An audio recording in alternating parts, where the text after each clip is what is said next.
Welcome to Andhraprabha. Young tiger NTR హీరోగా కొరటాల శివ దర్శకత్వంలో తెరకెక్కబోతున్న cinema దేవర. 2 భాగాలుగా రానున్న ఈ యాక్షన్ థ్రిల్లర్ పై భారీ అంచనాలు నెలకొన్నాయి. ముందుగా ఈ సినిమా ఫస్ట్ పార్ట్ ను ఏప్రిల్ 5న రిలీజ్ చేయాలనుకున్నారు. కానీ షూటింగ్ ప్లాన్ చేసిన విధంగా జరగకపోవడంతో వాయిదా వేసుకున్నారు. ఇప్పుడు తాజాగా కొత్త రిలీజ్ డేట్ ను అనౌన్స్ చేశారు. దసరా కానుకగా 2024 అక్టోబర్ 10న విడుదల చేయనున్నట్లు వెల్లడించారు.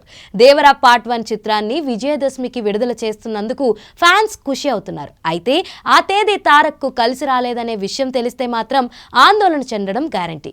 ఎందుకంటే అదే రోజున గతంలో తారక్ మూవీ ఒకటి డిజాస్టర్ అయింది.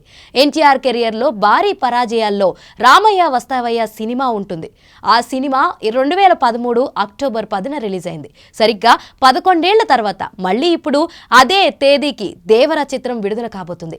ఈ విషయం తెలిసిన ఫ్యాన్స్ కాస్త కలవరపడుతున్నారు.